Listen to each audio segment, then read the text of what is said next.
Bonjour à tous et merci d'être là avec nous pour ce deuxième épisode de Blockchain Skills and Jobs sur le Zoom de Blockchain HEC. Donc, je suis David Servet, fondateur et président de Blockchain HEC, créé en 2017 pour partager les connaissances sur l'économie Web3, blockchain et crypto et connecter les écosystèmes. Donc, je tiens tout d'abord à remercier nos partenaires officiels, donc HEC Alumni et HEC Paris, et tous les 70 speakers et sociétés qui sont déjà venus nous apporter leur éclairage sur l'univers du Web3 et qui grossit de manière exponentielle. Donc, je rappelle que nous avons eu une à deux conférences par mois. La prochaine sera d'ailleurs avec Consensus le 7 avril et Hedera Hgraph le 12 avril prochain.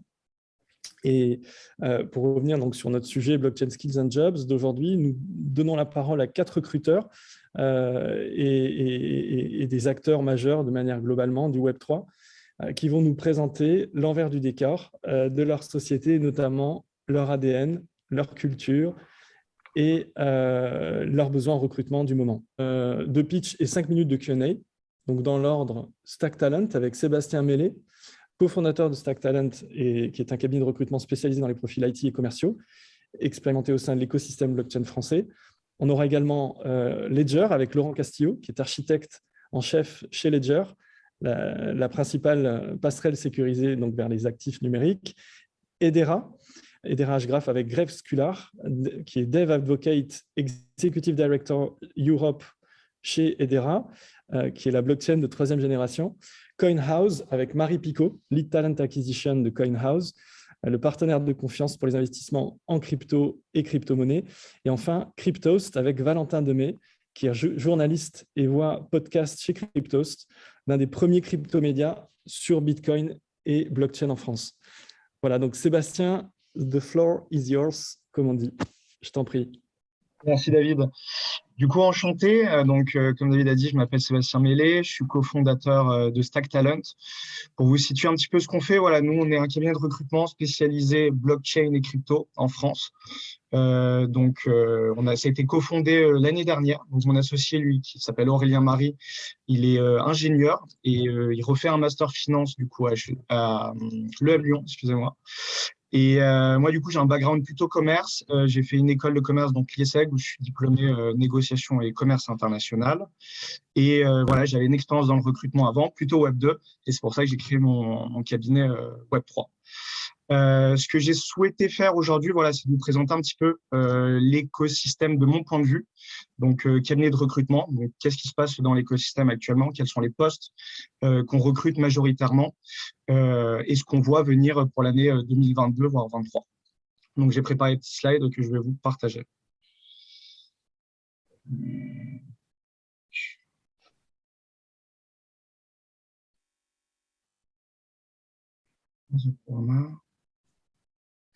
Est-ce que vous voyez bien?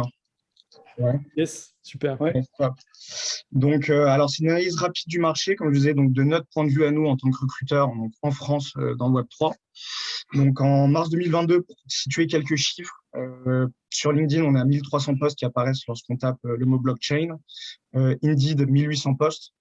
À savoir que cette slide, je l'ai mis à jour. Lorsque je l'avais fait en janvier, il y avait 20% de postes en moins. Donc, entre janvier et mars, donc en 2 mois et demi, on a 20% d'emplois de jobs en plus. L'âge moyen, ça va être entre 22 ans et 35-40 ans. 40 ans, c'est pour des postes plutôt seniors, voire certains un peu plus sur des entreprises qui commencent à scaler. Au niveau des diplômes, c'est principalement du Bac+5 et également du PhD, donc des chercheurs, majoritairement des ingénieurs actuellement, mais également les personnes qui sont diplômées d'écoles de commerce et bien entendu tout ce qui va être finance et marketing également, que j'ai oublié de rajouter. Pour les contrats, donc beaucoup de CDI. Pourquoi de CDI? Parce qu'aujourd'hui, on est sur beaucoup d'entreprises qui sont en train de se structurer, donc qui souhaitent signer à long terme avec leurs employés, donc avec des BSPCE qui sont donnés parfois, également parfois des tokens. Donc, c'est des intéressements à long terme. Donc, c'est pour ça qu'en France, on va avoir retrouvé beaucoup de CDI, mais on va avoir en même temps des freelances, notamment sur les technos bien précises, Web3, sur le développement smart contract, etc., qui vont également intervenir. Donc là, pour les freelances, on va plutôt parler d'un point de vue européen, voire international, puisqu'on va avoir des personnes qui vont travailler un petit peu des quatre coins du monde. Au niveau de la taille des entreprises, nous, ce qu'on observe en France, c'est que les plus petites, ça va être des startups de 3 personnes. Voilà. Donc, typiquement, les 3 associés qui lancent un projet, jusqu'à des startups, on va dire plutôt de 80 personnes pour les plus matures. Et après, je pense que vous les connaissez tous, on a quelques licornes, donc entre 100 et 300 personnes. Et bon, 300 personnes, c'est approximatif parce que c'est des entreprises qui embauchent beaucoup. Donc, je pense qu'elles sont bien au-dessus. Au niveau des rémunérations, nous, c'est vrai qu'on observe entre 20 et 30% de différence pour les personnes qui viennent du Web 2 lorsqu'ils vont dans le Web 3.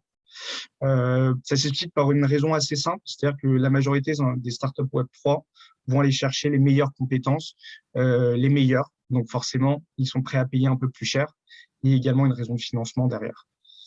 Donc pour les juniors, entre 1 et 3 ans, donc ça va être entre 50 et 70 000 euros à l'année.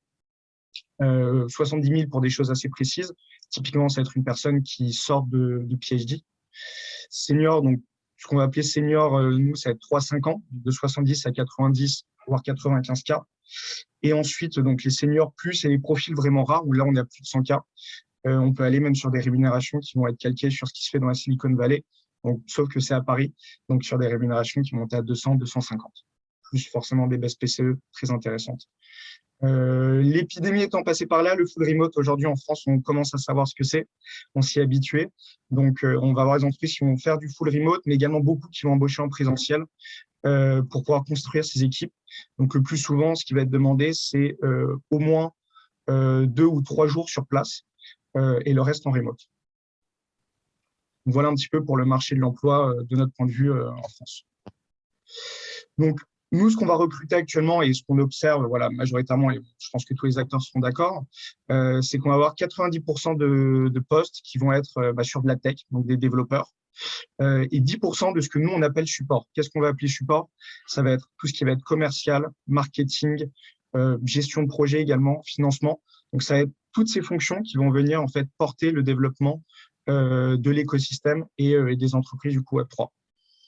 Donc, d'un point de vue tech, au niveau des développeurs, donc ça va être des personnes qui vont être full stack, back-end, front-end, et qui vont ensuite monter sur cette compétence de blockchain développeur. Pour les technos, on retrouve les grandes technos du Web3, donc tout ce qui va être Solidity avec Ethereum, OCaml pour Tezos, qui est un petit peu la blockchain nationale, JS, donc tous les langages qui vont découler de JavaScript, beaucoup de Python, ensuite tout ce qui va être WebJS, etc., TypeScript, et du coup Rust également pour tout ce qui va être vraiment sécurité, qui est un nouveau langage et qui en France est très bien, fonctionne très bien et est assez porté. Et Unity, qui est un langage plutôt pour tout ce qui va être jeux vidéo, gaming, qui est un secteur qui est en train d'exploser en ce moment. Donc pour les compétences au niveau des techs, ce qu'on va demander, donc beaucoup de demandes sur les smart contracts, donc ça va être vraiment sur la blockchain en précision.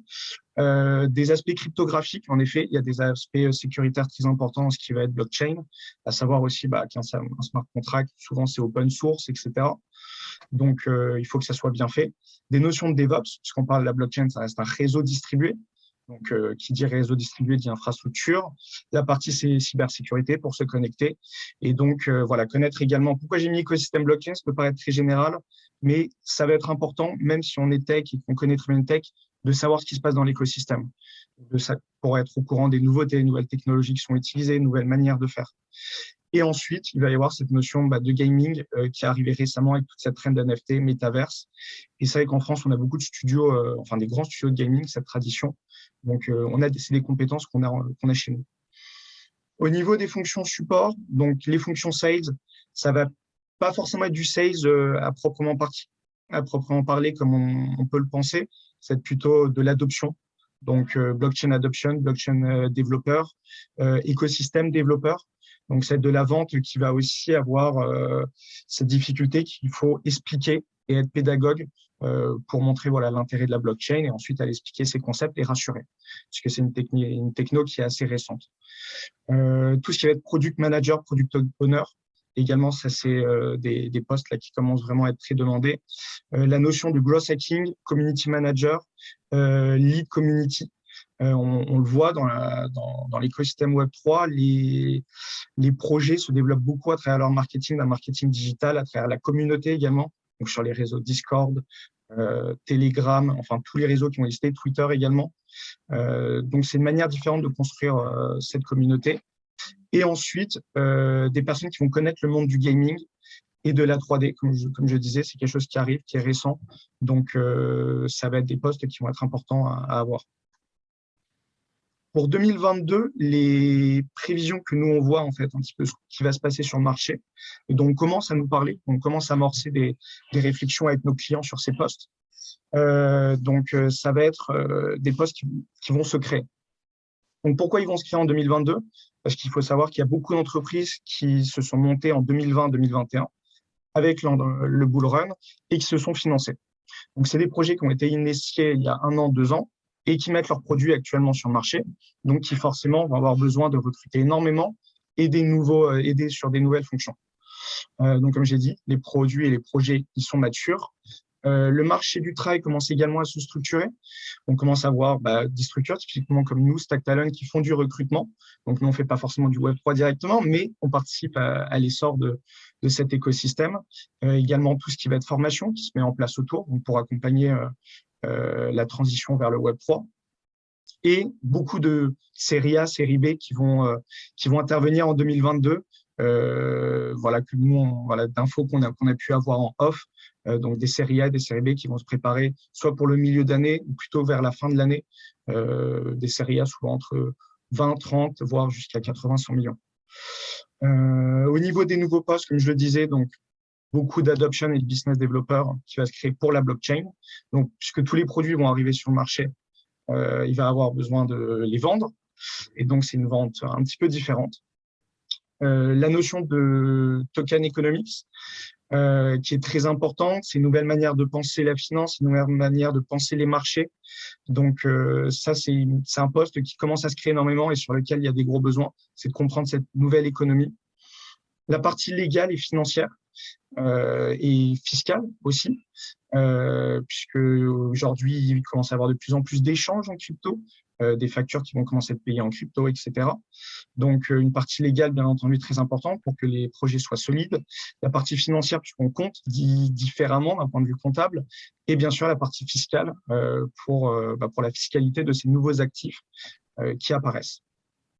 Et bien sûr, tout ce qui va être support service en fait aux entreprises, donc des personnes en talent d'acquisition, en marketing, etc.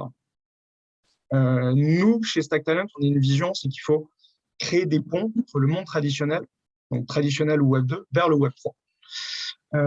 Comme je disais, les ponts vraiment les plus faciles qu'on a identifiés et qu'on développe nous actuellement, c'est ce qu'on fait réellement dans une grande partie des cas, c'est d'aller chercher les personnes non blockchain et les envoyer dans la partie blockchain.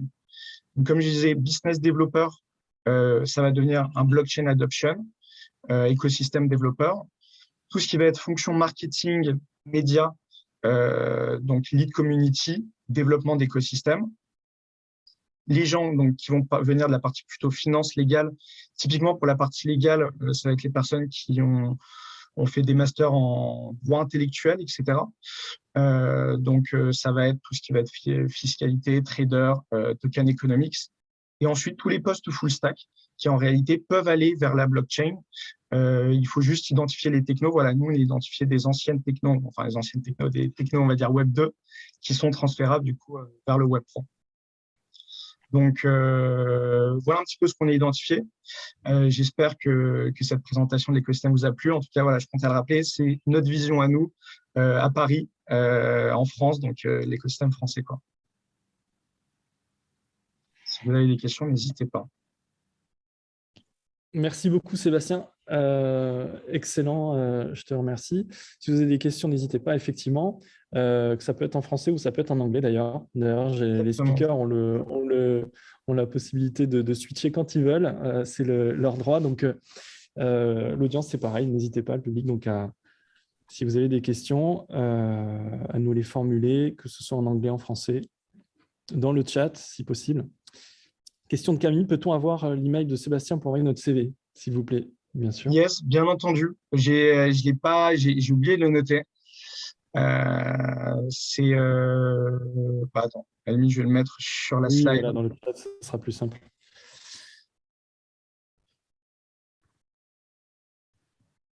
Vous pouvez me retrouver sur LinkedIn sans problème. Donc, sébastienmellet@tactalent.com. Petite question, Sébastien, juste en termes de formation de personnes qui ont envie de se plonger là-dedans, qu'est-ce que tu recommanderais euh, Alors, ça dépend des postes. Nous, ce qu'on va surtout rechercher, comme je disais, c'est un très fort intérêt pour cet écosystème.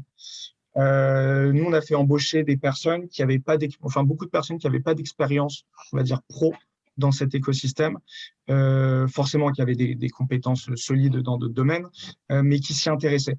Donc, dans la partie tech, ça peut faire des projets perso, monter des nodes, s'intéresser, tokeniser, s'amuser, faire des petits essais. J'ai une personne en tête, une personne qui avait tokenisé tout simplement, il avait tokenisé sa personne, il envoyait des jetons avec son prénom à ses copains. Au moins, ça montre un intérêt et c'est ce qui va être important, de comprendre l'écosystème. Parce que, comme je le disais, c'est une nouvelle économie, une nouvelle manière de penser, de redistribuer la valeur. La blockchain, la crypto, c'est une notion de valeur, de distribution de valeur également. Donc, c'est important de comprendre tout ça. Et après, il y a différents types de formations qui vont permettre d'aller acquérir des compétences sur certains points plus précis. D'un point de vue tech, il y a les fondations également qui font des super formations. Je pense à la fondation Tezos, je dis un nom en France, mais qui fait des top formations. C'est gratuit, c'est ouvert à tout le monde, il y a du contenu. Donc, n'hésitez pas à regarder. Et il y a plein de choses, mais toutes les technos, toutes les fondations ont des guides. Effectivement, l'école Alira est excellente. Merci Gaëtan. Alira également, ouais. Question. Alira également, on a fait embaucher pas mal de personnes de chez Alira. Est-ce que, petite question d'Éléonore, placez-vous beaucoup de freelance, notamment côté support? Alors, freelance, on commence à avoir des demandes en freelance pour justement, en côté support, typiquement ce qui va être lead community, marketing. Pour le lancement de projet, c'est important voilà, de susciter une adhésion d'une communauté. Donc, c'est là où les plus gros efforts vont être faits en termes voilà, de communauté, de marketing. Donc là, dans ces cas-là, il y a beaucoup de freelance et beaucoup de personnes sont freelance en plus dans ce domaine pour venir donner un coup de main voilà, au début au lancement des projets. Sujet tokenomics particulièrement, est-ce qu'il y a des préconisations de formation? Peut-être on va reprendre cette question, on laisse les speakers réfléchir à ça et puis on peut enchaîner directement avec Laurent sur la partie Ledger, parce c'est vrai qu'on a un programme chargé aujourd'hui. Donc je t'en prie Laurent, la parole est à toi. Encore merci hein, Sébastien et puis on reprendra tout ça tout à l'heure. La parole est à toi Laurent, merci beaucoup. Merci David. Et bonsoir à tous déjà. Ravi d'être là pour faire une petite intro de Ledger et en fait des postes qui sont ouverts chez nous. Donc moi j'aimerais plutôt commencer par déjà petite présentation de Ledger et de l'écosystème dans lequel on opère et un peu de notre vision, un peu de ce qu'on voudrait faire en tant que boîte de sécurité dans cet écosystème, avant de rentrer un petit peu plus dans le détail des jobs, des jobs qui sont ouverts chez nous et des nombreux jobs qui sont ouverts chez nous et qu'on aimerait bien remplir cette année en fait. Donc déjà pour un peu de contexte. Pour ceux qui ne connaissent pas, Ledger, c'est une boîte qui a été créée en 2014, principalement de gens venant du monde de la sécurité et de la carte à puce, en fait, pour initialement fournir des solutions de sécurité à tous les utilisateurs d'un domaine qui était assez jeune à l'époque encore, les crypto-monnaies, en fait. C'est une boîte qui est enfin, en pleine croissance, en fait. On en est, l'année dernière, on a levé notre série C à un niveau assez record, ce qui fait qu'on a été l'une des licornes françaises en 2021. On est très très largement sorti de la zone startup pour passer dans la zone scale-up et avec toutes les joies et les et les difficultés que ça peut créer en fait. Et du coup, on a vraiment l'un de nos gros challenges, que ce soit en 2021 ou 2022, est le recrutement. Et du coup, avec une très très forte orientation de la boîte sur recruter des profils qui vont nous aider à grandir et à dépasser le niveau sur lequel on est en fait. Donc avant de détailler un petit peu, juste pour vous donner un petit peu une idée des quelques produits qu'on peut avoir chez Ledger en fait. Donc comme je disais, c'est vraiment une boîte qui a un ADN autour de la sécurité en fait. L'un des tout premiers produits qu'on a développé chez Ledger, c'est ce qu'on appelle le Nano. C'est un hardware wallet, c'est-à-dire c'est un petit device USB qu'on tient dans les mains et qui contient tous les secrets qui permettent aux utilisateurs d'interagir avec les blockchains et les crypto-monnaies. Et du coup, de sécuriser un peu toutes leurs interactions dans cet univers-là et d'éviter de perdre tout parce qu'un virus s'est introduit sur le PC et a volé un peu les secrets qui vous permettaient d'interagir avec les blockchains.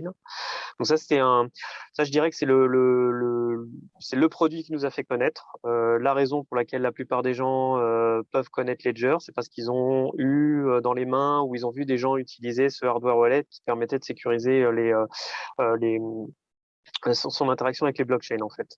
Autour de ça, on a aussi créé un certain nombre d'autres produits, en particulier un produit qu'on appelle Ledger Live, qui est une application mobile et PC qui permet d'interagir avec l'univers des crypto-monnaies en général en fait et d'avoir accès à tout un tas de services autour des crypto-monnaies.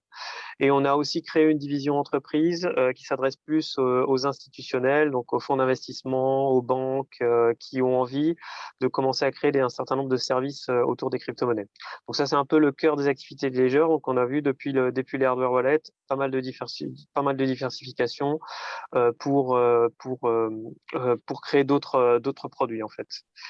Mais juste pour parler un tout petit peu de l'écosystème dans lequel Ledger on opère en fait. Donc clairement, c'est une boîte qui est née pour servir les besoins de l'écosystème Web3 et des crypto-monnaies en fait. C'est une boîte qui s'est donnée à destination comme mission en fait de sécuriser les personnes quand elles interagissent avec cet écosystème-là. Et fondamentalement, pour nous, le Web3, c'est à propos, c'est une révolution de la propriété digitale.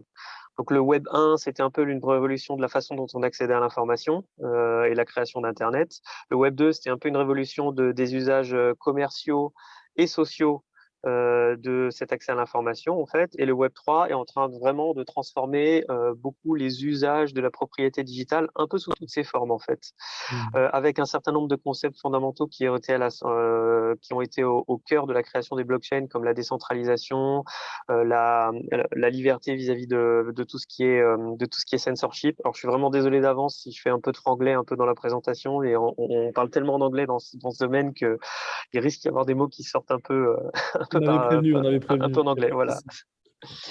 Et en fait, c'est fondamentalement un écosystème dans lequel on est en train de déplacer la confiance qu'on a dans les organisations humaines comme les gouvernements ou les banques centrales vers une confiance qui se repose plus sur la technologie et les algorithmes en fait. C'est assez transformateur dans tout un tas d'usages humains qu'on est en train d'explorer de plus en plus que d'autres boîtes que Ledger d'ailleurs, enfin c'est vraiment que des utilisateurs normaux des crypto-monnaies sont en train d'explorer. Et on voit tout un tas d'usages autour de ces crypto-monnaies qui sont vraiment transformateurs, comme l'usage des NFT pour tout ce qui est art et collection, la decentralized finance qui vraiment est en train de révolutionner aussi la façon dont on accède au capital et dont on interagit avec son capital. Donc tout un tas de use cases qui vraiment dépassent l'usage classique qu'on pourrait voir des crypto-monnaies qui sont soit un stockage de valeur, soit un vecteur de spéculation pour certaines personnes, pour vraiment transformer d'autres usages humains autour de la propriété digitale en fait. Et c'est vraiment dans cet écosystème-là que Ledger opère.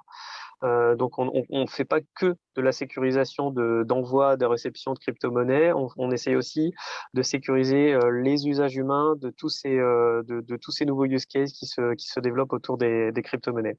Donc en particulier, par exemple, dans ce cadre-là, la vision de Ledger, c'est par exemple donner le moyen aux gens de devenir leur propre banque en fait, c'est d'avoir dans les mains un outil qui leur permettra d'avoir exactement le même genre de service que pourrait leur fournir leur banque d'État en fait. Et aussi, toute la vision de nos produits est orientée autour du fait de devenir la gateway principale du monde de la crypto. Donc de faciliter l'usage au maximum des cryptocurrencies et de ces différents usages à des gens normaux. Tout en les mettant dans une situation où ils sont le plus en sécurité possible en fait, puisque ça reste quand même l'ADN, le fondamental de de Ledger et de notre société en fait. Et donc dans ce contexte-là, en fait, voilà, c'est dans ce contexte-là que Ledger opère en fait, et que du coup on offre tout un tas de postes qui sont assez nouveaux, en fait, je dirais, pour l'industrie. Donc, en fait, j'ai pas vraiment envie de refaire un copier-coller de la présentation de Sébastien parce que je pense que le descriptif des postes qui sont ouverts chez Ledger match à peu près à 100% avec ce qu'a présenté Sébastien par ailleurs, en fait. Donc, si vous voulez voir un peu le détail du style de poste et du niveau de reward, enfin, je pense que la présentation de Sébastien peut s'appliquer entièrement à ce qu'on a chez Ledger. Par contre, ce qui est particulièrement intéressant à noter, en fait, c'est que les postes dans ce nouveau domaine des crypto-monnaies sont vraiment des postes qui sont à la croisée des chemins de beaucoup d'industries classiques et nouvelles, en fait. Donc, c'est de par notre activité, on est vraiment sur des activités où il faut particulièrement connaître les aspects sécurité, les aspects blockchain. Les aspects crypto-monnaie, blockchain, donc c'est des domaines dans lesquels, enfin, c'est des, comment dire, c'est des notions qui vont revenir en permanence dans les travaux chez Ledger. Mais on est aussi sur des postes chez Ledger qui vont aussi s'ouvrir en fait sur des industries je dirais complètement différentes, comme l'art ou enfin par exemple le luxe, avec dans lequel les brands sont particulièrement intéressés par explorer des use cases autour des NFT. Donc on a toute une gamme de postes qui sont aussi à la croisée des chemins avec ces industries-là, qui commencent à rejoindre les use cases blockchain en fait. Donc beaucoup de postes chez Ledger sont aussi des postes qui ont besoin de gens qui ont une certaine connaissance de ces domaines qui sont disruptés par les use cases blockchain et qui sont intéressés pour aller vers des use cases blockchain et qui sont et qui sont aussi intéressés donc justement pour développer des solutions innovantes et quand même assez transformatives pour des industries finalement assez classiques en fait. Donc l'un des derniers exemples que je peux donner justement, c'est l'industrie du luxe qui de plus en plus est intéressée par le phénomène NFT, qui comprennent très très bien qui comprennent très bien l'intérêt des NFT en tant qu'outil de marketing, outil de communication, comme création de la brand elle-même en fait et de l'intérêt autour de la marque en fait, et qui par contre ne connaissent pas grand-chose en fait à la mécanique des blockchains ni à la façon d'opérer de manière sécurisée dedans en fait. Et on est exactement là, par exemple chez Ledger, pour adresser ce genre de choses. Et donc sur les styles de poste que l'on recherche chez Ledger, alors évidemment en tant que boîte de tech, on a une gros nombre de postes sur la technologie elle-même. On a une grosse croissance de l'activité customer support chez Ledger en 2022 en fait, avec plus, je pense, de plus de 200 postes recrutés chez Ledger sur l'aspect customer support. Oui, pardon, juste pour donner une petite idée du nombre de postes qu'on recrute, Ledger, on est environ 500 aujourd'hui et on a vocation à être plus de 1200 à la fin de l'année. Donc, on va plus de doubler de size en fait, plus de doubler de taille en fait en moins d'un an en fait. C'est pas mal. C'est plutôt ambitieux. Donc on a besoin de toute aide possible pour occuper ces postes-là. Mais par ailleurs, en fait, donc hors les postes de tech et de customer support, Ledger recrute sur un peu tous les styles de postes autres. Donc que ce soit des postes de product owner pour nous aider à définir les bons produits justement pour adresser ces nouveaux marchés, que ce soit des postes de business developer pour aller explorer ces nouveaux use cases et aller en collaboration avec justement des industries qui ont envie de se transformer avec ces nouvelles technologies, voir quel genre de produits et quel genre d'offres on peut leur faire en fait. Et on a aussi en fait sur tous les postes support, comme le mentionnait Sébastien, en fait c'est une industrie assez unique au sens où même des postes support assez traditionnels sont face à des challenges assez nouveaux en fait, et donc on cherche un peu toujours des gens qui vont occuper ces postes-là et qui vont quand même être ouverts aux nouveaux écosystèmes crypto-monnaie et blockchain pour chercher des solutions nouvelles, même sur des postes que je dirais un peu plus support et traditionnel. Les quelques exemples que j'ai à donner basés sur l'expérience Ledger même, par exemple. sont par exemple en finance. Les gens de la finance chez nous ont dû trouver une manière pour reconnaître dans les comptes Ledger des revenus en cryptocurrency en fait, ce qui est assez rarement fait dans les boîtes dans les boîtes de la taille de Ledger à l'heure actuelle. Mais aussi pour pouvoir faire des échanges en cryptocurrency. Les gens des RH chez nous ont commencé à travailler sur des systèmes de rewards donc, à base de cryptocurrency, à base de NFT, à la fois pour les nouveaux arrivants chez Ledger, mais aussi pour les événements qu'on fait, qu'on organise à l'extérieur. Donc justement, les gens du marketing travaillent énormément à développer la communauté, les communautés développeurs, mais aussi toutes les autres communautés d'artistes autour des produits Ledger. Donc il y a même les fonctions support, je dirais, chez Ledger qui sont aussi en pleine croissance et en plein recrutement sont présentés avec des challenges assez nouveaux où il faut être assez original et penser à d'autres utilisations en fait des blockchains dans des contextes entièrement nouveaux en fait. Donc voilà, ça c'est un peu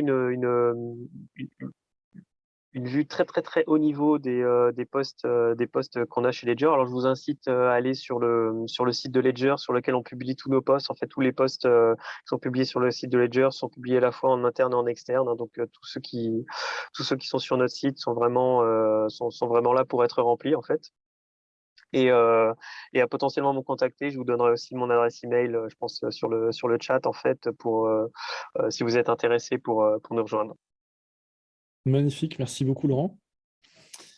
Excellent. Il y a une question d'Alexandre. Donc, quels sont les gros leviers qui permettront à l'écosystème d'accélérer l'adoption grand public, notamment développer les use cases pour les particuliers et pas uniquement les entreprises? Donc plutôt particulier. Parce que vous adressez les deux de toute façon, hein, c'est sûr. Hein, donc là, c'est plutôt pour les particuliers. Alors, c'est les grands vecteurs. Alors, déjà, déjà, je pense que le plus gros de notre activité est vraiment pour les particuliers. Hein. Donc, je pense que le plus gros de notre revenu vient de la vente des hardware wallets et des usages que les gens font de leur hardware wallet, en fait. Et du coup, on est déjà je dirais une boîte qui adresse principalement le monde du consumer, en fait. Hein. Et clairement, je pense qu'il y a vraiment deux vecteurs principaux qui drivent les usages qui facilitent les usages des particuliers. Alors, la première, c'est vraiment la user experience. En fait, on veut vraiment donner une expérience de plus en plus simple de l'usage des cryptocurrencies aux utilisateurs, en fait.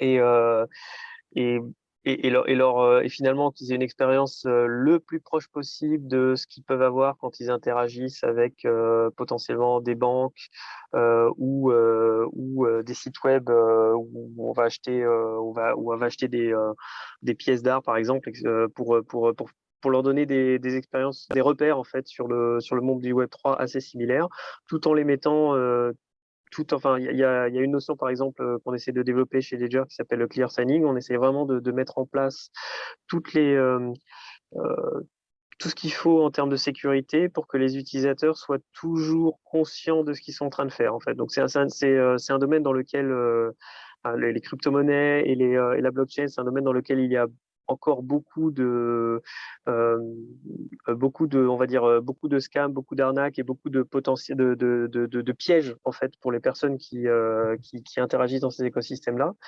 Et de plus en plus, chez Ledger, on essaie de donner le moyen aux gens normaux de comprendre un peu ce qu'ils sont en train de faire pour éviter les plus gros pièges du monde des cryptos en fait.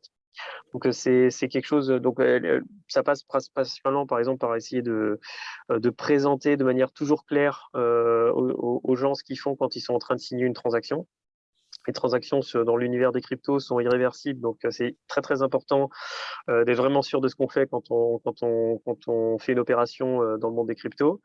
Et donc c'est très important de montrer aux utilisateurs de manière compréhensible ce qu'ils sont en train de faire et qu'on n'ait pas besoin nécessairement d'être un expert de comment fonctionnent les blockchains, comment fonctionnent les cryptos pour être sûr de ce qu'on fait en fait. Donc, Et c'est le justement, genre une de des choses qu'on valeurs fait. excuse-moi de te couper. Une des valeurs de blockchain HEC, c'est vraiment l'éducation, l'évangélisation. Et je vous incite vraiment à aller voir aussi le site de Ledger, parce que Ledger Academy, il contribue beaucoup et il est vraiment bien fait. Et je pense que ça vaut le coup d'aller voir si ça vous intéresse, de creuser, d'aller plus loin. De manière générale, c'est très bien fait.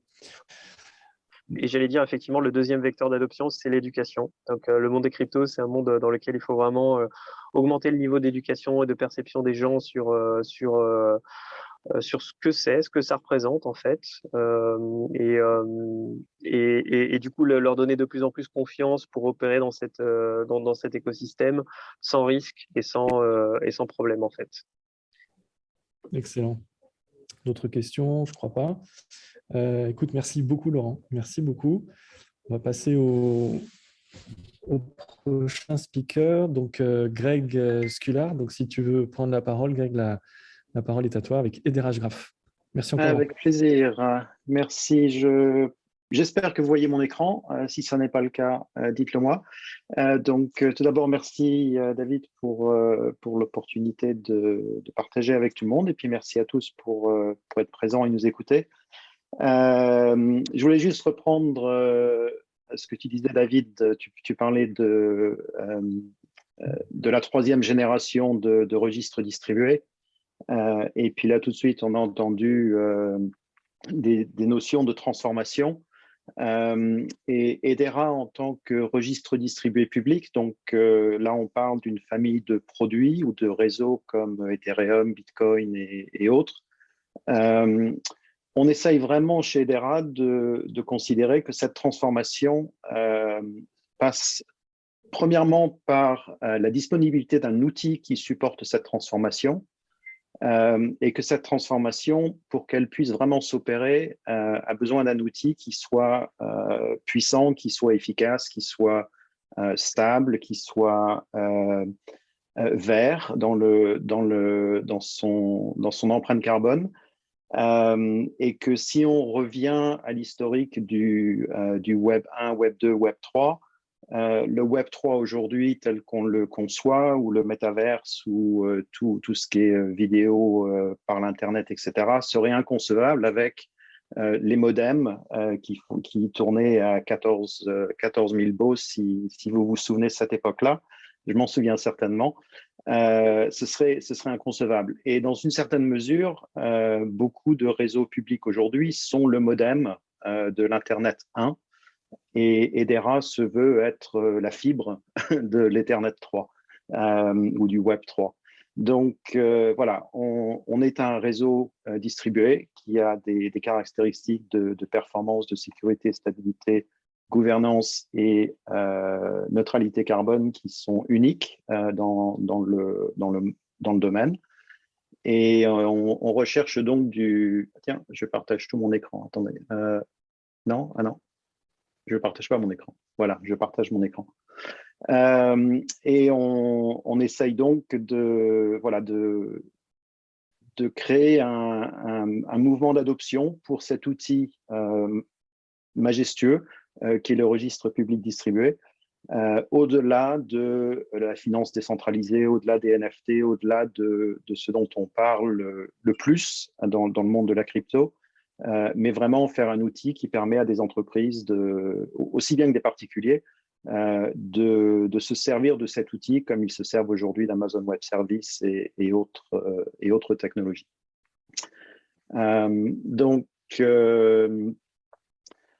Pour ce faire, EDERA appartient de façon complète à un groupe d'administration, un conseil d'administration qui éventuellement contiendra ou sera constitué de 39 organisations globales, donc 11 industries différentes, des universités, des NGO ou non-profits, et distribuées à travers le monde, et de façon à ce que chaque participant au conseil d'administration ait un vote égal quand il s'agit de prendre des décisions pour EDERA.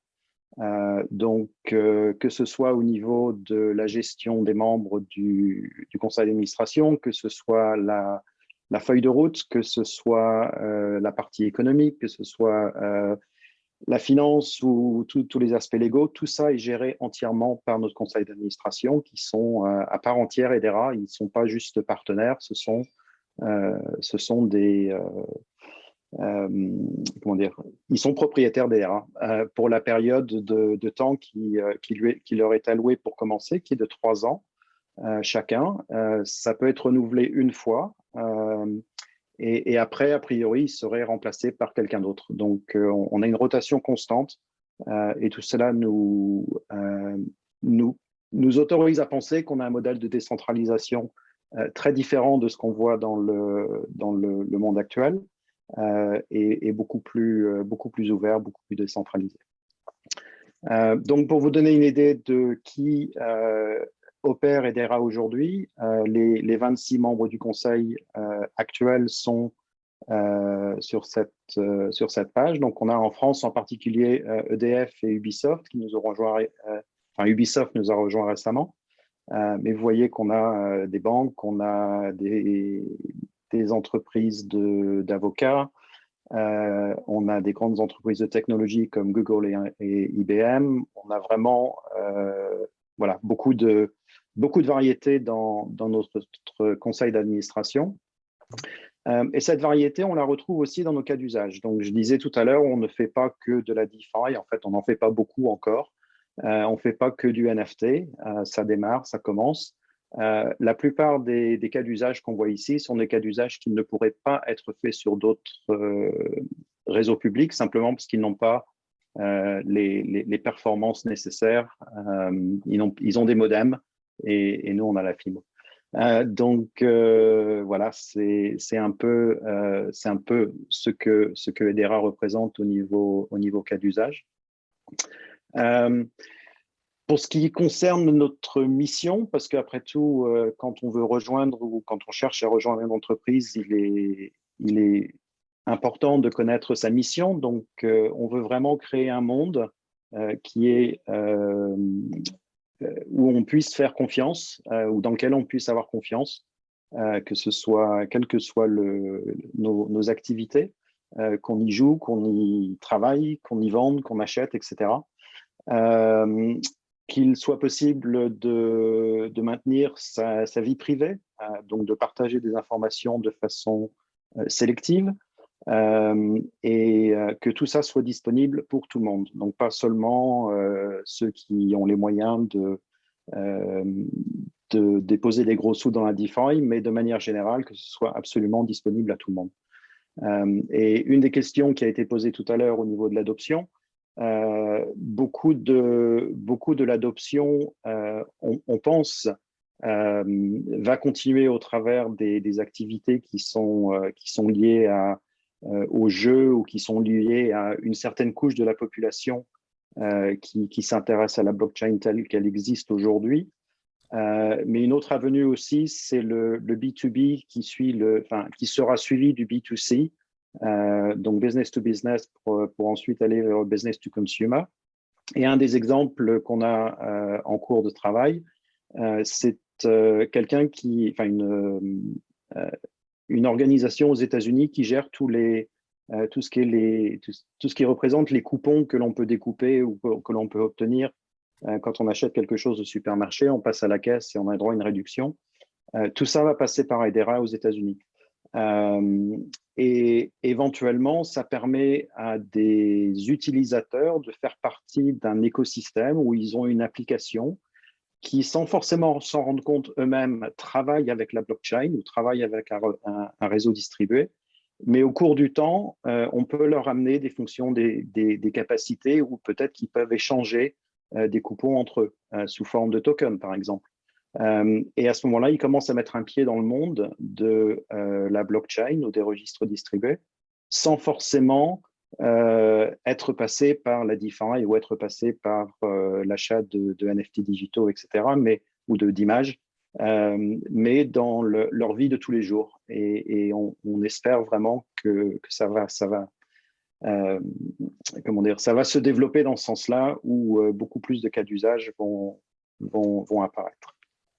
Au niveau des valeurs de Hedera, on recherche vraiment de l'intégrité. On essaie de faire les choses correctement, de se comporter correctement et vraiment de faire de notre mieux et de travailler en tant qu'équipe comme une famille. Et on est encore relativement petit, on est une soixantaine d'employés. On a encore la chance de pouvoir travailler comme une grande famille et ça se ressent vraiment au jour le jour. Donc, pour creuser un peu plus sur ce que l'on recherche, donc on est une soixantaine aujourd'hui à travers le monde. Et j'ai mis des liens là vers notre site pour aller voir un peu plus de détails sur les rôles que l'on recherche. Certains sont géographiquement bloqués, comme DevOps et IT Systems. Mais tout ce qui est le reste, logiciel, demand generation, developer angelist, etc., ça peut être partout dans le monde. Moi, je suis un développeur advocate qui est en gras en bas et on recherche jusqu'à 8 développeurs advocates supplémentaires à travers le monde avec une priorité sur l'Europe et l'Asie. Donc, en Europe, on recherche des profils plutôt anglophones, germaniques, mais ça n'empêcherait pas de considérer quelqu'un qui est le bon profil, qui soit en France, voire même basé en France, mais qui parle allemand, qui parle anglais couramment. Ces choses-là sont, comme on le disait tout à l'heure, beaucoup par Zoom et moins en présentiel, donc la localisation géographique n'est pas super critique. Voilà, donc ça c'est ma présentation sur Hedera. Je peux maintenant prendre des questions s'il y en a et je laisse des liens qui peut-être vous intéressent. Aussi la fondation, j'aurais pas dû l'appeler Hedera, la fondation HBAR est une entité indépendante de Hedera qui s'occupe de développer notre écosystème, qui a un fonds de fonctionnement pour financer des initiatives, sont aussi à la recherche de personnel. Donc, vous pouvez aussi éventuellement consulter leur site indépendamment et voir s'il y a des rôles qui vous intéressent au sein de la fondation indépendamment de Hedera. Si vous voulez prendre contact, vous avez mon mail, vous avez mon LinkedIn, mon Twitter, mon Telegram. Je suis ouvert quasiment 24 heures sur 24, donc n'hésitez pas. Voilà, à vous pour les questions. Merci de me recevoir sur ce panel. Alors, sur plein de choses, on va tous être raccord parce qu'on est tous animés par la même envie de faire plein de choses pour l'écosystème. Et tout à l'heure, Laurent, tu parlais justement d'évangéliser un petit peu. Moi, je travaille chez Cryptos, donc un média spécialisé dans les crypto-monnaies depuis 2017. On traite exclusivement de la crypto-monnaie, de la blockchain, dans deux versions différentes. Une très liée à l'actualité, donc on essaie de scanner un petit peu l'actualité au jour le jour et d'exposer une dizaine de news et de les décortiquer, voir comment elles influencent sur la communauté, sur les prix, bien évidemment, et sur justement l'avancement de l'évangélisation. Et puis une deuxième partie du site qui est, lui, très consacrée aux tutos, parce qu'on sait à quel point c'est compliqué de se lancer dans cet écosystème quand on n'y connaît pas grand-chose. Donc, on essaie justement de décortiquer aussi comment installer un ledger, un portefeuille comme MetaMask ou tout ce genre de choses, acheter des cryptos, les conserver. Et puis, parfois, on prend un petit peu le risque de conseiller quelques cryptos ou quelques projets à surveiller. Chez Cryptos, on est 25 à travailler quasiment à temps plein, que ce soit des journalistes, que ce soit des rédacteurs, que ce soit des pigistes, donc l'équivalent des freelances, que ce soit sur le format web, sur notre site, sur YouTube, sur les podcasts. Et depuis peu, on a aussi un groupe Discord sur lequel on accompagne un petit peu les nouveaux arrivants dans cet écosystème, avec justement 3 analystes techniques et des analystes aussi un peu plus de profondeur dans les projets, pas que sur les prix, parce que ça concerne et ça parle beaucoup aux gens quand Bitcoin va très haut, mais il y a des technologies sous-jacentes qui sont bien plus intéressantes que le prix parfois. Donc, c'est les différentes choses qu'on fait. On fait un petit peu aussi de l'accompagnement consulting. Ça nous arrive auprès des entreprises qui veulent comprendre un petit peu cet écosystème. Là aussi, avec le background depuis 2017, on commence à étudier un petit peu ce qui se fait le mieux. Donc nous, voilà, ce qu'on va rechercher davantage, ça va forcément être plus des gens qui aiment écrire. On a parfois et souvent des gens qui ne font que ça, c'est-à-dire qui vont regarder l'actualité, qui vont la décortiquer, la comprendre et l'exposer. Mais on a aussi des gens qui ont des métiers à côté, qui sont avocats, qui ont des métiers qui leur prennent beaucoup plus de temps dans le milieu de la technologie, de la technique, et qui écrivent à côté dans leur domaine d'expertise. Donc, c'est des formats qu'on aime aussi beaucoup. Donc, si vous avez cette envie de partager votre passion et d'avoir justement un œil particulier dessus, c'est toujours cool. Et que vous soyez plus au format écrit ou vidéo, d'ailleurs, c'est des formats qu'on aime beaucoup. En quelques mots de lecteurs, Crypto, c'est 19 millions de visiteurs uniques par an, ce qui en fait l'un des premiers médias francophones dans la crypto. On sort notre livre chez Larousse dans 6 jours, mercredi prochain, qui explique la blockchain. Et puis, d'un point de vue un peu technique, on est aussi totalement en train de refaire le site web. On a lancé notre application iOS, Android.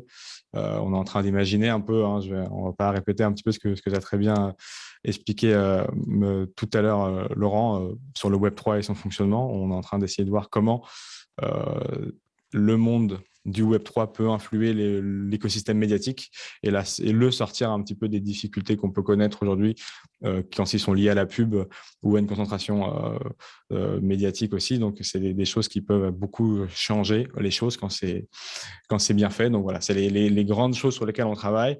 Donc, là aussi, si vous avez en fait, mine de rien, quelques connaissances ou quelques envies dans ce secteur-là, eh bien, n'hésitez pas à nous en faire part parce que ça peut être des choses qu'on recherche et qu'on aime beaucoup aussi chez Cryptost.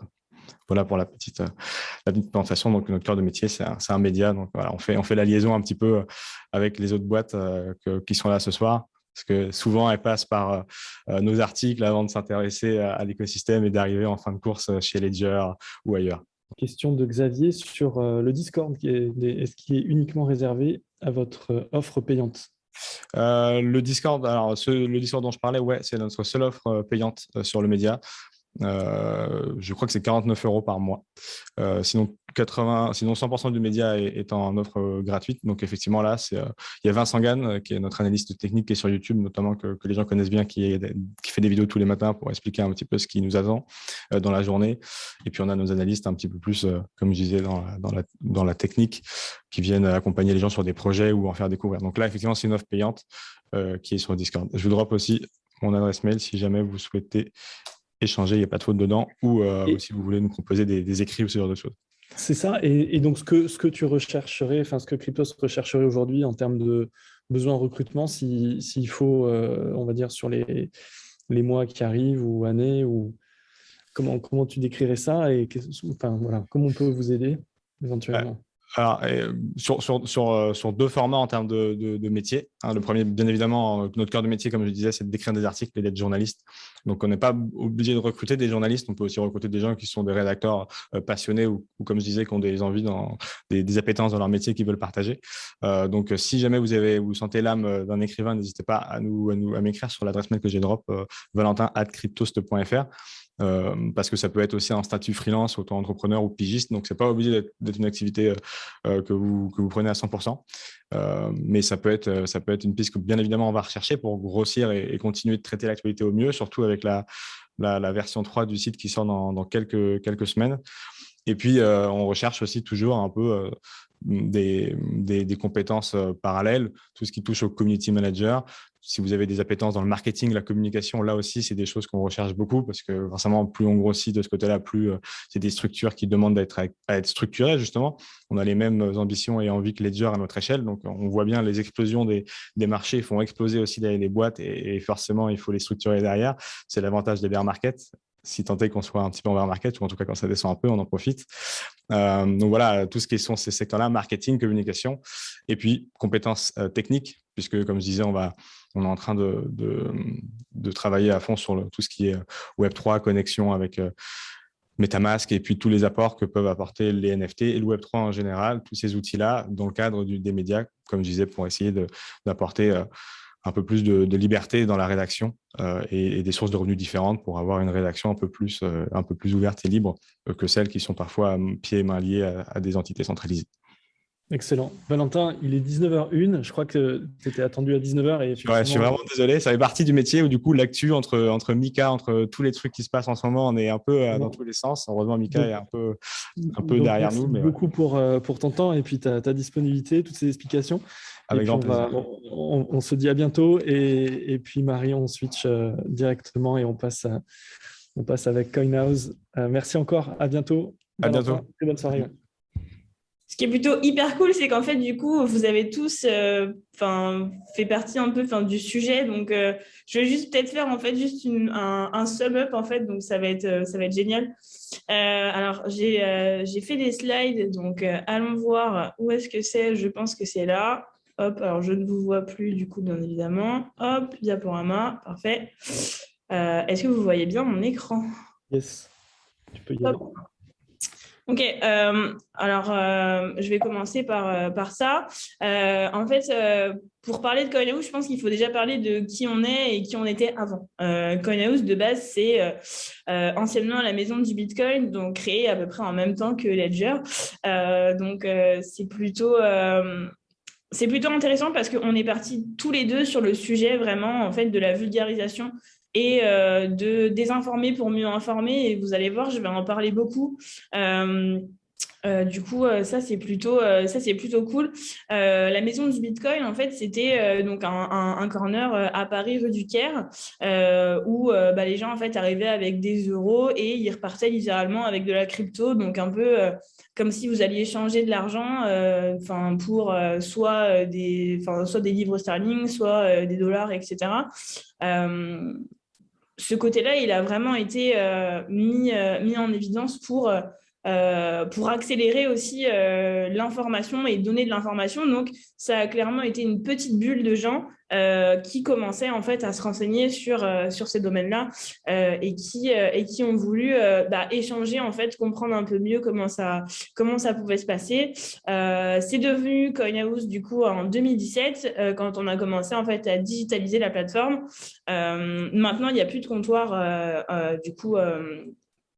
Il n'y a plus de comptoir physique pour des raisons bien évidemment de sécurité, mais aussi parce que finalement, en fait, l'avènement du digital a aussi été de donner beaucoup plus d'informations ou même en fait juste être beaucoup plus présent sur une plateforme qu'on a voulu assez intuitif, quoi. Donc, notre rôle, c'est, notre métier à tous, c'est en fait pouvoir diversifier le portefeuille d'investissement de nos clients, donc que ça soit en fait des particuliers, que ce soit des entreprises, que ce soit des institutionnels aussi, avec une mission assez simple, c'est vraiment de déboussiérer en fait la finance traditionnelle avec la blockchain. La blockchain pour moi et pour tous ceux qui travaillent ici, et je pense que même pour tous ceux qui sont dans ce live, va vraiment transformer, et encore une fois, c'est un mot qui a été beaucoup utilisé ce soir, va beaucoup transformer la finance traditionnelle qui n'a pas bougé depuis 100 ans. Ça fait 100 ans qu'on utilise les mêmes recettes pour faire de l'argent. Et clairement, la blockchain est aussi là pour ça. Donc nous, c'est vraiment en fait un mantra chez nous. Enfin, c'est vraiment hyper important. Et puis, ça va remonter aussi avec ce que disait Valentin et ce que disaient Laurent et Greg. Vulgariser l'information pour justement favoriser l'éducation et surtout désinformer parce que en fait la blockchain ou la crypto de manière générale est souvent associée à du scam et en fait non. Donc il faut vraiment être assez vigilant et avoir aussi cette envie vraiment de vulgariser l'information. Donc nos enjeux en 2022, donc moi quand je suis arrivée il y a 6 mois, on était 40. Aujourd'hui on est 75, on sera 200 d'ici la fin de l'année. Il y a 2 choses qui sont très importantes en plus de l'évangélisation sur la blockchain dont j'ai déjà pas mal parlé. C'est qu'aujourd'hui, l'ADN de CoinHouse, c'est vraiment des marqueurs forts. Il y a vraiment ce marqueur de curiosité pour l'environnement, mais il y a aussi vraiment cette question d'humilité. Et je pense qu'on se retrouve tous un petit peu ce soir pour parler de ces sujets-là. il y a aussi beaucoup il y a ce côté assez sulfureux dans la crypto, dans la blockchain, etc., où on a beaucoup d'influenceurs qui font beaucoup d'argent. En fait, je pense qu'on est assez d'accord pour valoriser en fait la blockchain et du coup la crypto comme un investissement long terme et pas forcément comme quelque chose qui va être assez instantané. Et ça, c'est vraiment quelque chose qui est très important, l'humilité, vraiment ce côté confidentialité, intégrité aussi dont Greg parlait tout à l'heure. Pour nous, c'est des valeurs qui sont non négociables. Il y a aussi ce côté d'adaptabilité parce que Ledger veut passer de 500 à 1200. Nous, on veut passer de 75 à 200, mais c'est déjà un gros pas. Il y a beaucoup de conduite du changement, il y a beaucoup de choses qui changent. Et vous avez réussi à lever aussi récemment une Ouais, exactement. Alors, on a réussi à lever 15 millions dans un domaine qui est encore un peu, je mets des guillemets, sulfureux. Donc, c'est vraiment une belle levée de fonds. C'est plutôt une façon pour nous d'accélérer, donc de continuer vraiment en fait l'avancée qu'on avait commencé à prendre déjà en 2021 pour continuer de pouvoir en fait proposer des nouveaux produits crypto-actifs financiers pour continuer aussi de faire grossir nos équipes, de staffer. Pareil, le support chez nous, c'est quelque chose qui est super important. Donc, il y a beaucoup en fait de challenges en termes d'attraction de gens cette année chez nous. Mais effectivement, la levée de fonds, ça nous a permis en fait de vraiment nous donner ce coup de pouce un petit peu nécessaire pour pouvoir en fait continuer à carburer quoi, parce que c'était pas parce qu'il y a c'est vraiment ce mot-là. CoinHouse, c'est un marché qui est plutôt francophone de base. Là, on a commencé à aller en Espagne, en Italie. Notre but, c'est aussi de vraiment grandir sur l'Union européenne. Donc justement, Mika pourrait bien nous aider pour ça. Et vraiment de se stabiliser sur le domaine européen. Donc voilà. Alors, Coiner, en fait, c'est le nom des gens qui sont chez CoinHouse. Donc, si vous le saviez pas, maintenant, vous le saviez. Vous le savez, pardon. Il y a des choses qui sont assez importantes dont j'ai parlé un petit peu avant, mais c'était surtout pour que vous ayez visuellement un petit peu le récap. L'humilité, encore une fois, c'est très important. Il y a aussi ce challenge de vouloir se surpasser, se dépasser, de dépoussiérer un peu l'univers financier traditionnel. Comme je vous disais un peu en intro, effectivement, les choses n'ont pas bougé depuis vraiment très longtemps. On se doute bien que c'est parce que c'est difficile à faire changer aussi. Donc, ça va aussi avec le fait d'être résilient. Je pense que dans notre domaine ou même de manière générale, on a plus de défaites que de victoires, voire peut-être de manière similaire. Mais en fait, on est aussi dans un environnement qui est assez nouveau. Donc, il faut en fait prendre ça en compte et se dire qu'en fait, il y a beaucoup de test and learn de manière générale dans tous les départements chez nous, que ça soit à la conformité, que ça soit à la tech, que ça soit à la finance. On peut se permettre d'essayer, entre guillemets, des choses. Et donc, il faut vraiment aimer ça, quoi. Bien évidemment, on n'est pas tous passionnés de blockchain ou de crypto, et je pense que c'est important de le dire aussi. Moi, j'y connaissais absolument rien avant de rentrer il y a 6 mois. Par contre, on a en fait cette CoinHouse Academy qui nous permet en fait de pouvoir avoir accès à du contenu, qui nous permet d'avoir accès en fait à des formations, à des one-to-one avec des experts chez nous, que ça soit sur les marchés de l'analyse technique, que ça soit sur de la rédaction de contenu, que ça soit sur des experts blockchain, techniques, technologiques ou même scientifiques. Donc ça, c'est vraiment quelque chose que moi, je suis hyper contente d'avoir trouvé en arrivant chez CoinHouse parce que c'était vraiment pour moi quelque chose qui était très important. Si je peux vous donner un petit truc là, mes amis maintenant m'appellent l'influenceuse crypto pour les 7 à 77 ans. Donc c'est que finalement, ça a marché, je pense. Et puis, cette cohésion d'équipe, elle se fait aussi beaucoup par des événements qui sont extérieurs. C'est important, je pense, pour apprendre à se connaître et pour bien travailler ensemble, d'être un peu dans le même bateau. Chaque département chez nous est au courant que si eux avancent pas, nous, on n'avance pas. Et en fait, on est tous un maillon de la chaîne et je pense que ça nous donne aussi cette envie de s'imprégner un petit peu de l'univers, de se dépasser. Mais aussi d'être bien, quoi. En fait, on est tous bienveillants aussi les uns envers les autres et franchement, c'est hyper agréable d'avoir réussi à trouver ça. J'ai vu quelques filles dans l'audience, donc du coup, je vais en discuter un petit peu. Je suis la seule fille à parler ce soir, donc il y a encore un problème en termes de femmes dans la crypto. C'est pas forcément plus difficile d'être dans un domaine crypto quand on est une femme. Il faut se dire qu'on est légitime de l'être. Je pourrais vous donner par exemple quelque chose qui m'est arrivé il y a encore 2 semaines. Je bois un verre avec des amis et un groupe d'amis que je connaissais pas et on fait un petit tour de table et bien évidemment le sujet crypto arrive forcément sur la table et donc la personne qui est assise à côté de moi, donc sur ma droite, lance ce sujet en disant bah voilà, qu'est-ce que vous en pensez? Alors on était en train de faire Nostradamus, hein, c'était clairement ça.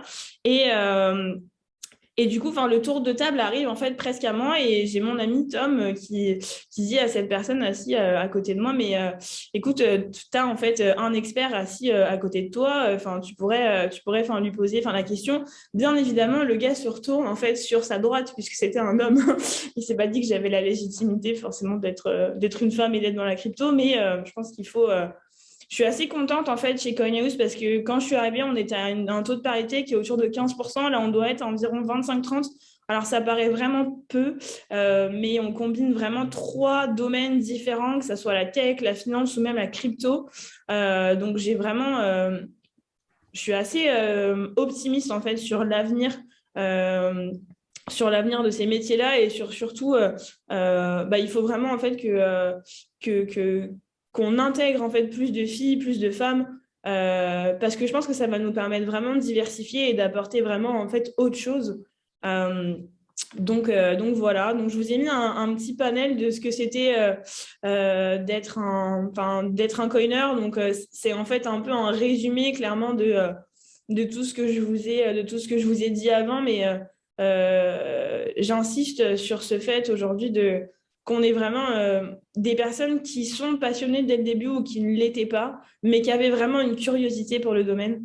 Et puis voilà, on a sorti notre appli mobile sur iOS, on va la sortir sur Android dans pas longtemps. Notre but, c'est vraiment d'être et de rester la première crypto-banque en fait, européenne. Donc vraiment de faciliter en fait toutes les transactions bancaires ou toutes les choses en fait qu'on pourrait faire sur notre banque traditionnelle avec cette accessibilité plus simple à la crypto. Donc voilà, j'ai hâte de voir un peu ce qui pourrait se passer, quoi. Donc je vous ai mis le petit lien vers le site carrière où vous pouvez vraiment tout retrouver, qui s'appelle job.coinhouse.com. Donc voilà, je pense que j'ai été pile dans 10 minutes. Ah non, j'ai fait un peu plus. donc voilà. Je ne sais pas si vous avez des questions.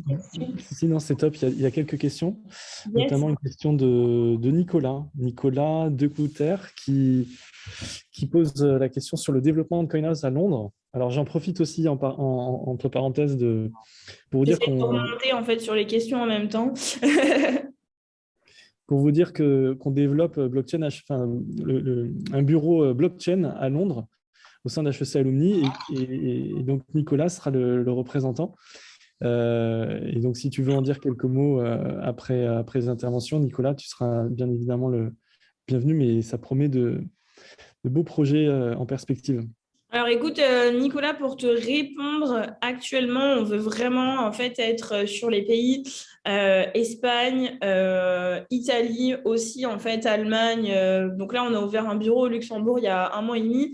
Le but, c'est vraiment de se stabiliser dans ces pays-là avant d'aller au UK, par exemple, ou dans les pays nordiques où on a déjà de la concurrence. On y sera amené, je pense, peut-être d'ici... Enfin, si je regarde un peu sur la roadmap, on y sera vers 2023-2024. Après, je pense qu'il faut voir aussi, justement, on parlait de Mika avec Valentin, et effectivement, ça va changer beaucoup de choses aussi pour nous. Ça va nous permettre d'accélérer vraiment ce qu'on a commencé à mettre en place. Donc, je ne pourrais malheureusement pas te donner de vraies réponses, mais en tout cas, sur la roadmap, entre guillemets, c'est sur 2023-2024. Non, j'ai pas trop l'impression qu'il y ait d'autres questions, mais en fait, c'est vrai que la personne qui passe en dernier est un petit peu la personne qui redit un petit peu enfin, tout ce qui s'est dit, mais au moins ça montre qu'il y a une certaine cohérence dans l'environnement. Je pense que ça, c'était le principal de ce live aussi. Euh, Oui. Donc, par rapport aux besoins du moment en particulier, ce que tu l'as déjà Ouais, dit. effectivement. Alors, en fait, là, il y a environ 120 postes qui vont être ouverts. En fait, on recrute dans tous les domaines. J'ai vu un truc passer tout à l'heure sur le fait de recruter des jeunes dips sans expérience crypto. Bien évidemment, en fait, on ne pourra pas trouver des gens qui ont forcément des expériences crypto.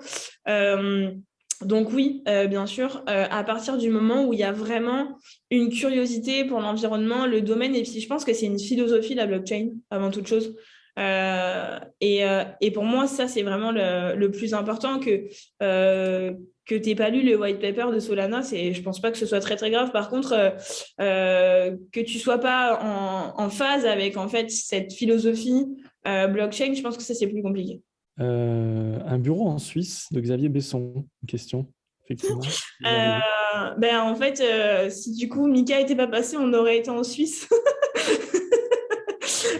Non, en fait, alors pour l'instant, c'est encore un petit peu frais. Je pense qu'on ouvrira sûrement un autre bureau en France euh, et peut-être un autre bureau dans un autre pays. Alors, on avait peut-être pensé à l'Espagne ou l'Italie, mais ça, c'est vraiment encore tout frais. Enfin, moi, je vous dis, quand je suis arrivée, on était 40. Il y a un an et demi, c'était 20 personnes.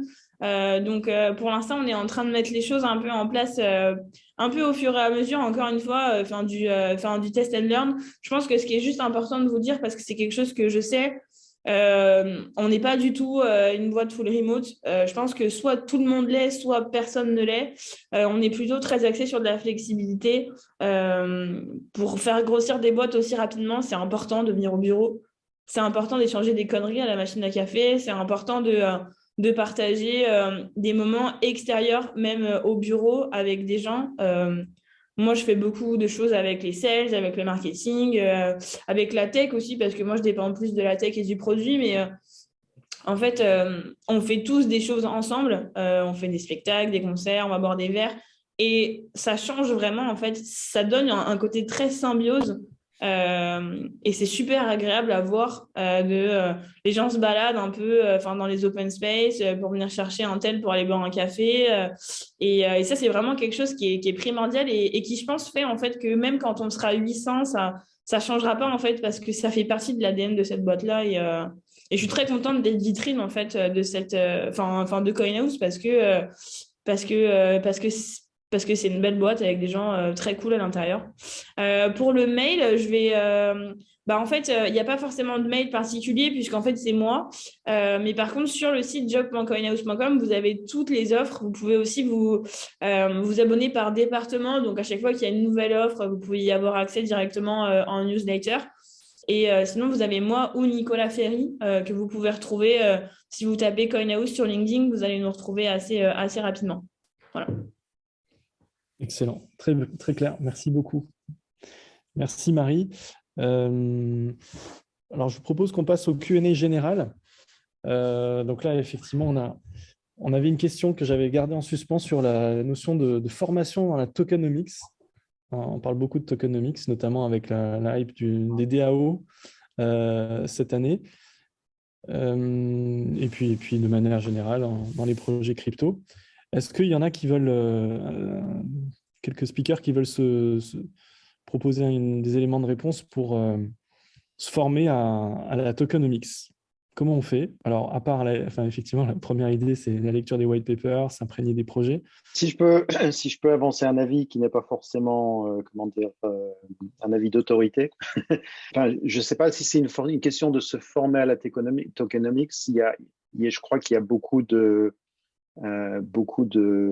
religions différentes, beaucoup de façons de voir les choses différentes suivant la façon dont on essaie de calquer l'économie des crypto-monnaies sur des modèles économiques traditionnels qui ont plusieurs facettes. Des grands économistes vont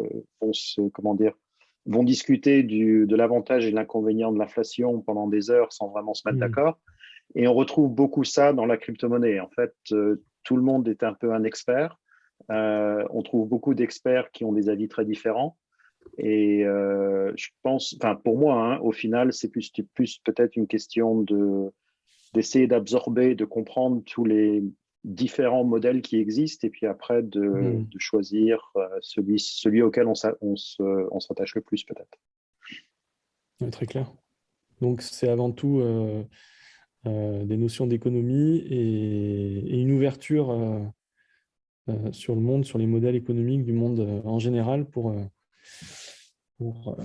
définir celui auquel on s'attache le plus. Ouais, tout à fait. Oui, Yes, David, si je peux rebondir sur ce que disait Greg, nous, d'un point de vue recrutement, aujourd'hui, les entreprises, si on nous demandait voilà, ce type de profil, c'est qu'ils lancent un projet. Et du coup, ils vont tokeniser souvent des actifs, ce genre de choses. Il faut savoir que c'est la première fois que ça va être fait souvent en France ou en Europe sur des choses très particulières, très nouvelles.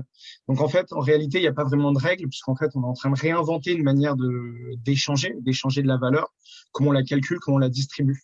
Donc bien sûr qu'un background économique et financier est intéressant, mais surtout, ça va être l'imagination, être capable d'inventer de nouveaux concepts tout ça, voilà, en respectant un petit peu ce qui se passe dans le Web3 et de manière intelligente et de permettre en fait au projet de pouvoir se développer et de grossir ensuite également. Ok, mais écoutez, je pense qu'on arrive à la fin. Une petite remarque avec Nicolas, si tu veux prendre la parole pour nous dire quelques mots du club donc, blockchain de UK, d'HEC Alumni. En effet, j'ai le plaisir d'avoir la parole. Merci David pour la présentation. En fait, très brièvement, parce que je pense qu'on a eu beaucoup d'infos très, très passionnantes de la part des intervenants. Je ne vais pas trop m'étendre sur le bureau d'HEC UK, mais je pense que fort de l'expérience du bureau, on va dire, de Paris, de la maison mère, si je peux m'exprimer ainsi, et puis des initiatives lancées par David notamment et son groupe. Donc l'idée, c'était d'apporter une touche, on va dire, de London Touch et de créer aussi une communauté à Londres, mais en aucun cas un groupement ou un club qui serait complètement en parallèle et qui ferait ses activités vraiment de son côté. Donc, encore une fois, c'est pour apporter, le network de Londres, des intervenants aussi de Londres, et puis troisièmement, c'est le troisième axe de développement, au-delà de la simple éducation, pédagogie qui sont assez importantes à Blockchain HEC, c'est de regarder aussi des projets, en gros, de créer un espace où des personnes puissent, comme il avait été dit par plusieurs fois, des personnes qui veulent commencer à regarder ce que c'est le monde de la crypto, à lancer des choses même en testnet, en DAO, etc. Et d'avoir un espace pour faire du brainstorm. Donc, encore une fois, la pédagogie, deux, le network, et trois, des projets à regarder. Voilà. Mais encore une fois, très content d'être on va dire, in sync avec le bureau de Paris, avec toi, David. Génial. Bon, on pourra en rediscuter, mais c'est vrai que c'est les trois axes qui nous rassemblent. Donc, on est surtout focalisé sur les conférences aujourd'hui où on donne la parole à la communauté Web3, comme je disais, qui grossit énormément. Et c'est vrai que le troisième axe de brainstorm et développer des projets, qui est aussi passionnant et pas forcément évident à organiser avec un grand nombre de personnes comme ça en conférence. Donc là, on était une trentaine ce soir. Mais je pense qu'il y a de belles choses à faire. Donc, je ne sais pas encore dans quel format et comment on peut faire ça, mais c'est clair que c'est un axe hyper intéressant à creuser, quoi, ensemble, avec grand plaisir. Merci, David. Merci beaucoup. Ouais, et merci puis à toi. Ouais, si je peux me permettre, David, Nicolas, si Greg. tu as besoin d'un intervenant en UK, don't hesitate to call me. Bon, bah, très bien. Écoutez, je pense qu'il nous reste 3 minutes. Si vous avez d'autres questions, mais je ne crois pas. Encore merci à tous nos intervenants. Merci beaucoup. Et si vous êtes tous d'accord, on va comme d'habitude publier la vidéo qui sera disponible en fin de semaine. Et puis, je vous souhaite à tous une très bonne soirée et de belles aventures crypto ou pas. En tout cas, à très bientôt et encore merci.